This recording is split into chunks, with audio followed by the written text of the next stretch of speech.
ভারত পাকিস্তানের মধ্যে পাল্টাপাল্টি হামলার কারণে আকাশপথ অনেকটাই অনিরাপদ অবস্থায় রয়েছে। মঙ্গলবার মধ্যরাতে মিসাইল হামলা চালিয়েছে ভারত। এ পরিস্থিতিতে বাংলাদেশগামী 2টি ফ্লাইট ঢাকায় না এসে মাঝ আকাশ থেকে ফিরে গেছে।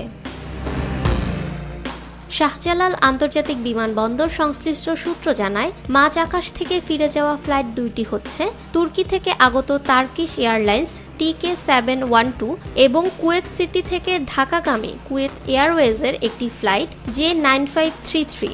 উভয় ফ্লাইট পাকিস্তানের আকাশপথ দিয়ে ভারত হয়ে বাংলাদেশে আসার কথা ছিল। ফ্লাইট ট্র্যাকিং ওয়েবসাইট জানিয়েছে, টার্কিশ এয়ারলাইন্সের ফ্লাইটটি মাঝপথে বাংলাদেশে আসার সিদ্ধান্ত বাতিল করে ওমানের মাস্কট আন্তর্জাতিক বিমানবন্দরে অবতরণ করেছে।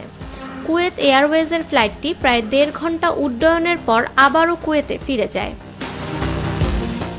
এদিকে শাহজালাল আন্তর্জাতিক বিমানবন্দর সূত্র জানায়, ঢাকা থেকে বেশ কয়েকটি মধ্যপ্রাচ্য রুটের ফ্লাইট পাকিস্তানের আকাশ ব্যবহার করে, তবে তারা নিরাপদে বিকল্প রুটে গন্তব্যে যাচ্ছে। ফ্লাইটে কোনো ধরনের ব্যাঘাত ঘটেনি।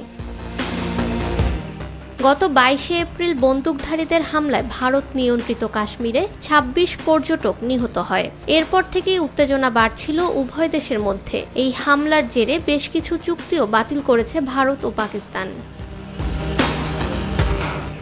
ফাহমিদা বিনতে আনোয়ার, নিরপেক্ষ নিউজ ডেস্ক।